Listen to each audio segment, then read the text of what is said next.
Кыргызстандын жана Россиянын желегин көтөргөндөр митингке чыгышты.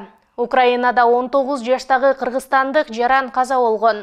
Ошто өзбекстандык жарандар алтын аткезчилигине шектелип кармалды. Саламатсыздарбы, Бизондун көрөрмандары, эфирде айтмакчы программасы. Бүгүн 22 мартта Бишкектеги Горький аянтында Россияны колдоо митинги өтүүдө. Ал жерге 200дөн ашык адам чогулган. Катышуучулар Россиянын жана Кыргызстандын желектерин, ошондой эле Россия Федерациясын колдогон плакаттарды кармап турушат. Ошондой эле митингке Ош облусунун ички иштер башкармалыгынын экс-жетекчиси Абдылда Капаров атчан келген. Ал артына Россиянын президенти Владимир Путиндин сүрөтүн көтөрүп келген. Украинада 19 жаштагы кыргызстандык Россиянын жараны каза болду. Бул тууралуу Азаттык маркумдун жакындарына таянып билдирди.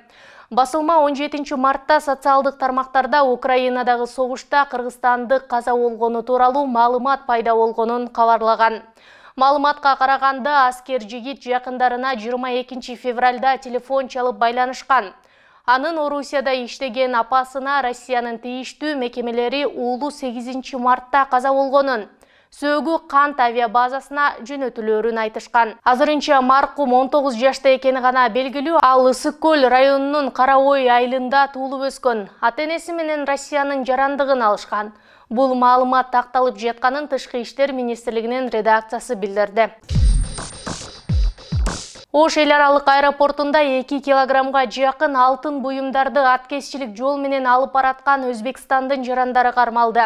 Бул тууралуу Ош облустук ички иштер башкармалыгынан кабарлашты. Маалыматка караганда, кармалган 4 киши жакын туугандар болушкан. Алар 19 мартта Оштон Бишкекке учуп жатканда кармалган. Милиция тараткан маалыматта Өзбекстан жарандары андан ары чет өлкөгө учууну пландаганы белгиленген.